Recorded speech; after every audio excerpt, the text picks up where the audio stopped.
காதல் என் வாசலில் வரவா வரவா கேட்டது. மறுநாள் காதல் என் வீட்டுக்குள் அடிமை சாசனம் நீட்டது. அதுவா அது இதுவா இது எதுவோ அதுவே நாம் அறியோமே.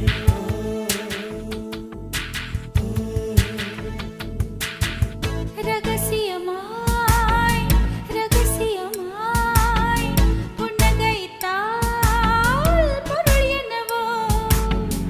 அவசரமாய் அவசரமாய்